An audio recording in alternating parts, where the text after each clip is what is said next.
Okay guys, welcome to my YouTube channel. For today's vlog, ako ay pupunta ng Puerto Galera. So, as you can see at my back, ito ay John Liner. So usually ito sinasakyan ng mga turista papuntang Puerto Galera Island. So, ang oras ngayon is around 3:45 actually. So, pabiyahe kami ng around 4 o'clock going to Batangas Pier. So, take about siguro mga 3 hours. And then from there, sakay kami ng Roro by around 8 o'clock. So, may mga rest area na mga around 1 hour. And then, we'll arrive in Puerto Galera by around 9 to 10 o'clock. Kasi, yun ang pinaka-estimated time na natin eh. So, for the meantime, andito ako sa EDSA Kamning. So, I'm looking at John Liner. So, ito yung sasakyan namin guys. Nakupo na kami. So, madaling araw. So, kung nagbabalakid pumunta ng Puerto Galera at gusto nyo ma-reach ang Puerto Galera ng pinakamaaga, kunin yung ganitong oras. 3:30. Hintay ka ng mga around 30 minutes here from John Liner. And then from there, it will take you to Batangas Pier by around 7 o'clock. Rest ng isang oras. Biyahe ka ng Roro by around 8 o'clock. Darating ka ng Puerto Galera by 10 o'clock. Wala, andun ka na. So, see you in a bit. I'll keep you posted once I arrive in Puerto Galera. Bye! Okay guys, good morning. Andito kami ngayon sa Batangas Port area. So, as you can see, ito na pala siya. Medyo ito kasama ko si Chacha. Hello po, shout out! Shout out. Anyway, andito kami sa area na ito. Ito pala yung papunta dun sa pinaka-port area. So, bumaba kami ng banda doon lang. So, hindi na pala siya papasok talaga. Ibababa ka lang dun sa area na yon. And then from there, maglalakad ka all the way going here para naman pumasok ka sa port area. So, right now, nandito kami sa tindahan ni Kuya para bumili ng mga pasalubong niya yan. So, kami na tamis. Eto siya guys. So, let's see kung anong ganap mamaya doon. But this time, eto yung pupuntahan namin. Papunta kami ng Batangas Port area. Okay, eto yung kasama ko si Ray. Ayan, shout out. Maganda. So, ito si Junjun. Lumapit sa amin kanina. So, this is it guys. Let's see ang ganap mamaya para sa adventure namin sa Puerto Galera. Bago na kami ngayon sa loob ng port area. So, ito pala ang ganap dito. Maglalakad ka sa loob at saka dito ka papasok sa loob at dito ka na rin sasakay ng Roro. May sakayan po tayo dito sa labas ng Zero Gate. Ito siya. Ayan ang port area ng Batangas. So dito ka sasakay ng Roro.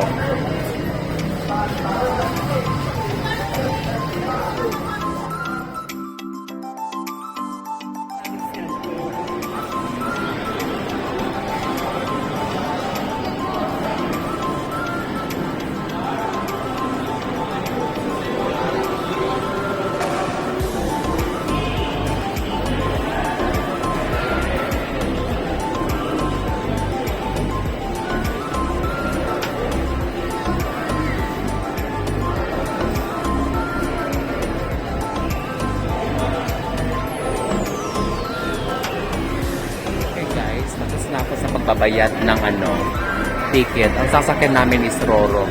8 o'clock dito sa Montenegro Lines. So, from there, diretso na kami ng ng Puerto Galera. Ang biyahe is 8 o'clock pa naman. So, we are agad around 7 o'clock. So, maghihintay pa kami. So, okay lang yun. So, eto siya guys. Ang Batangas Port Area. Medyo sophisticated na siya.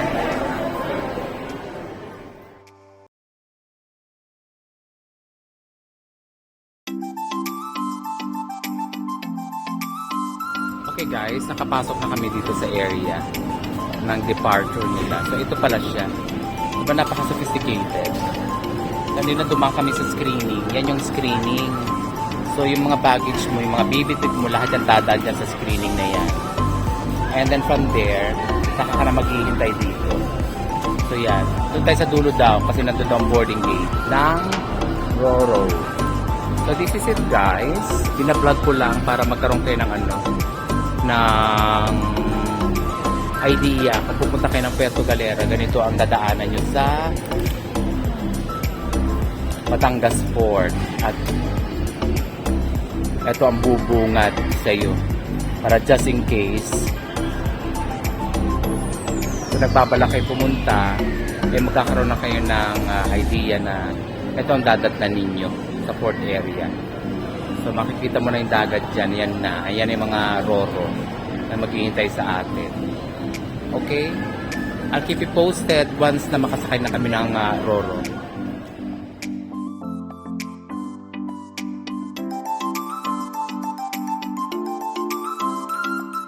Okay guys, nakapasok na kami dito sa area ng departure nila. So ito pala siya.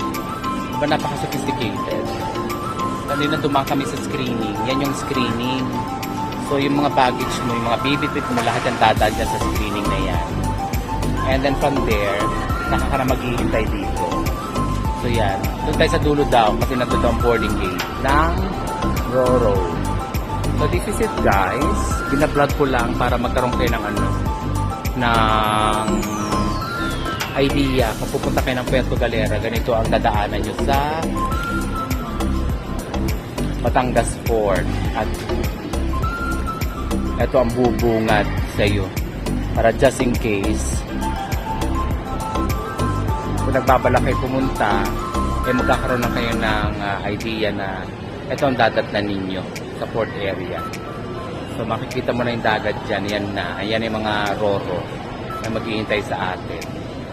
Okay? I'll keep you posted once na makasakay na kami ng Roro. Sa Pantalan actually. Papunta kami ng ng Puerto Galera. So, ito ang sasakyan namin.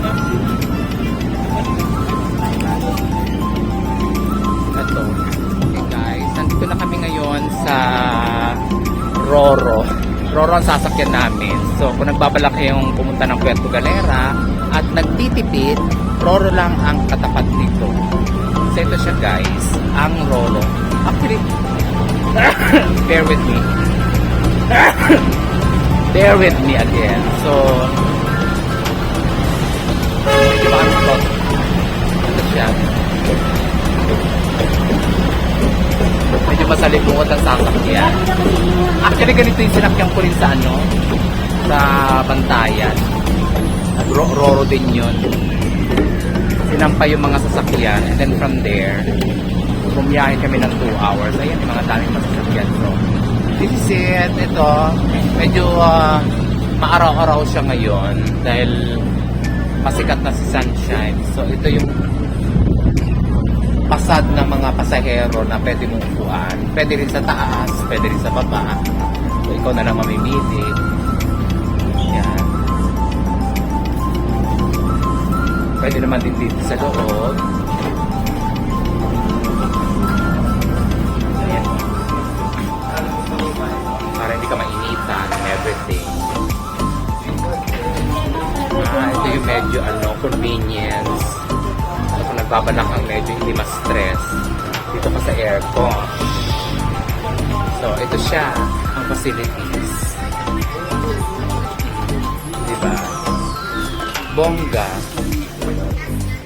di ba? Medyo pretty ang dating niya dito.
Welcome to Puerto Galera.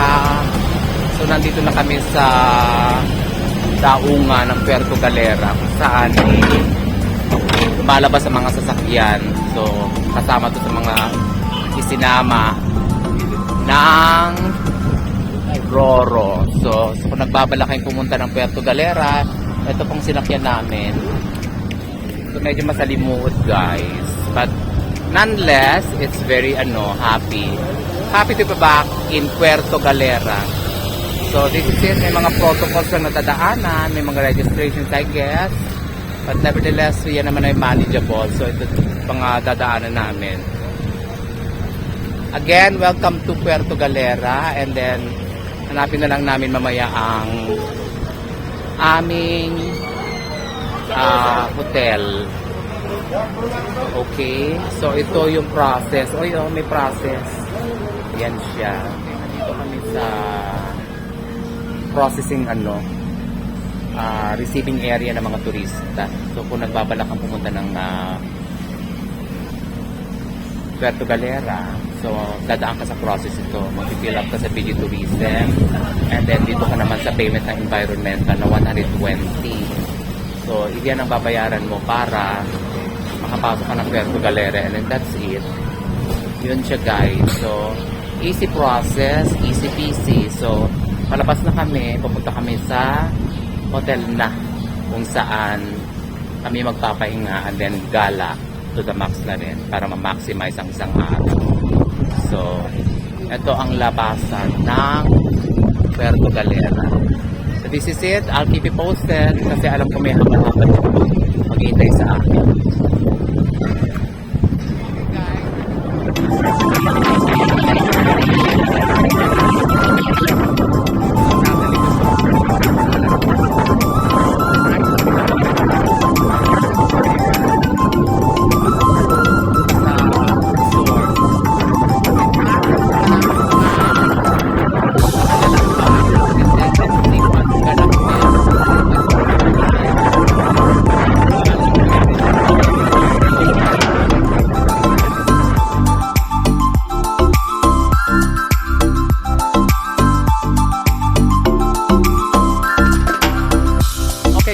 welcome back to my channel. This time kami ay nasa resort na mismo. Ang pangalan ng resort is Amami. Located ito sa Talipanan. So as you can see, ito ang itsura niya. Mga kubo-kubo, may mga kabana. So maganda siya guys. Ang lakas ang lakas maka good vibes and drama. So ito siya. So nakakatuwa kasi feel free and relaxing ang view. And then just to give you a quick view, spot itong aming tutuluyan. And then we're heading towards to the reception kasi yun naman ang focal para magpa check-in kami. Otherwise hindi kami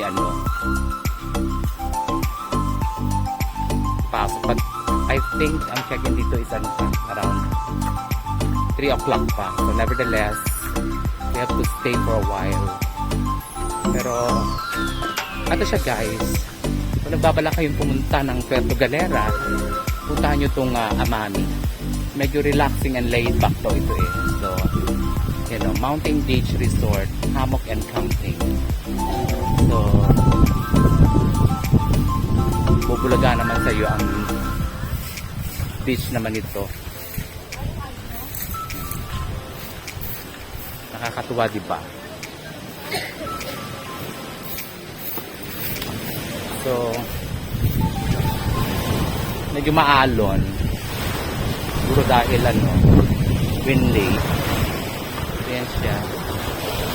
So this is it. Ito po ang Puerto Galera Beach located at sa Amami.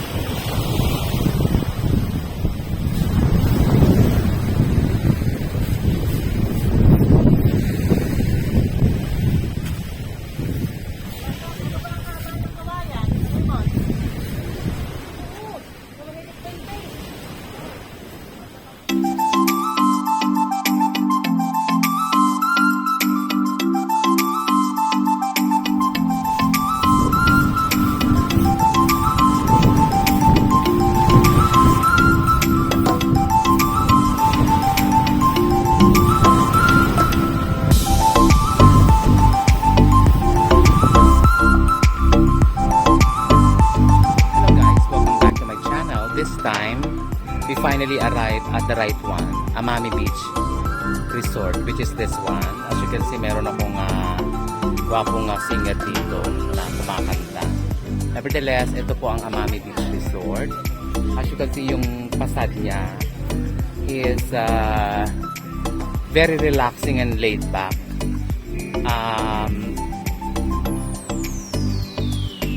Meron siyang parang relaxation dito na canopy. And I think meron ding bonfire doon sa gabi, meron ding duyan-duyan, napaka-relax actually. And then meron ding parang kubo-kubo dito na you can just unwind a bit. May mga hayop, ayan, definitely. Ito yung cabanas, probably one of the cabanas here. Ito yung mga occupy namin. And may boundary, I'm not sure. But definitely hindi na siguro part ito. But ito siya, ito ang Amami Beach Resort. Maliit lang pala siya actually. So kung nagbabala kayong pumunta ng Puerto Galera at nagtitipid kayo on a budget side, punta kayo dito sa Amami. Kasi laid back siya, hindi siya ganun ka-crowded at maganda ang surroundings. Maganda rin ang weather. And at the same time, medyo bubbly ang environment. So, this is it guys. In-explore ko lang kayo ng slide dito sa beautiful resort ng Amami.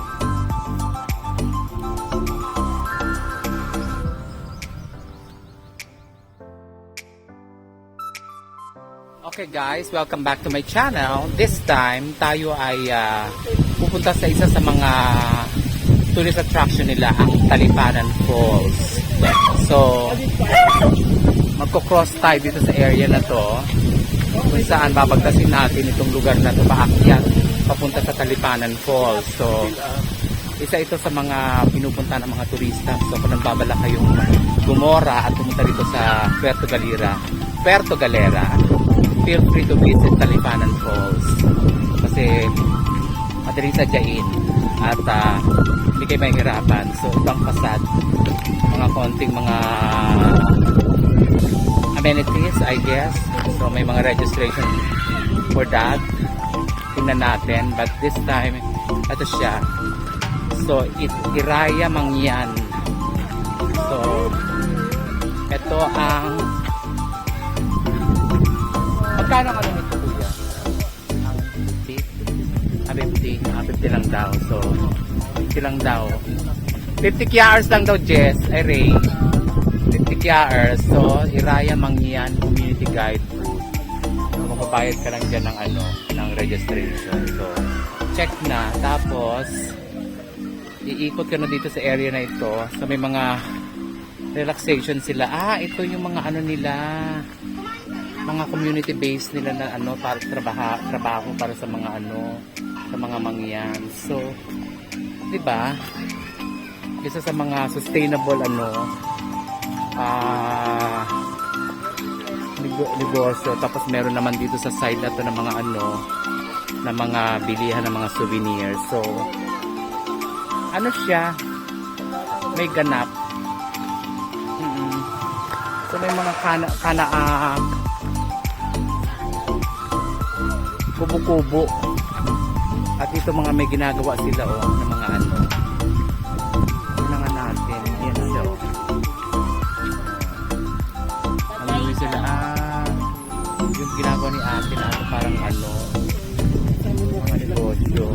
So, ito siya magpa-vlog daw. So, ito isasama ko raw siya.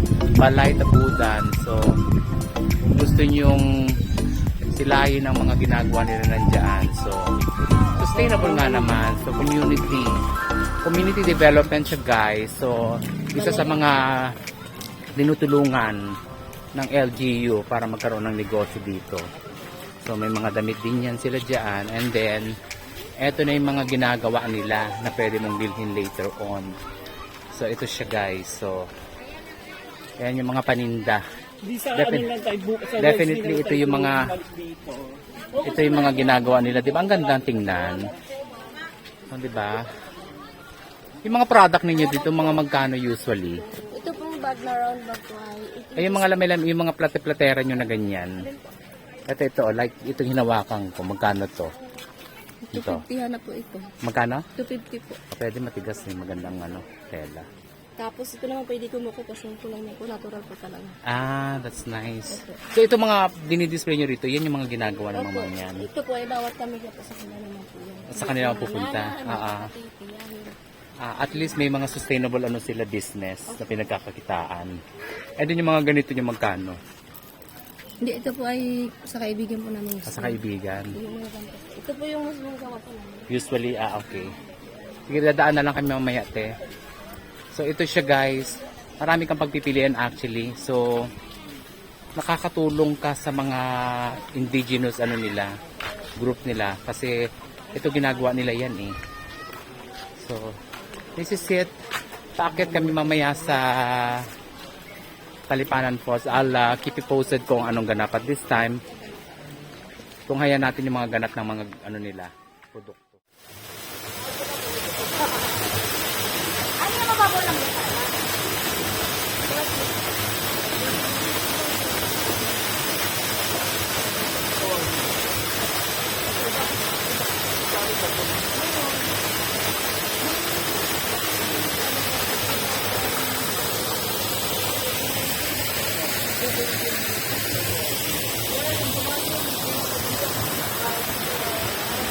Bilagpak na dahil sa mundo. Hindi na lang. Hindi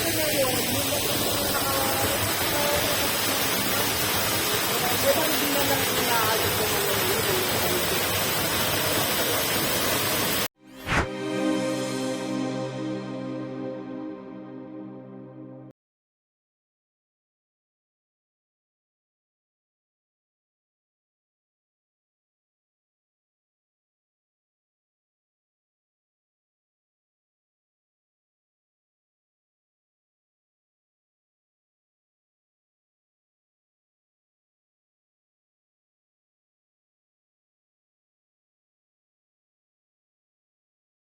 Bye!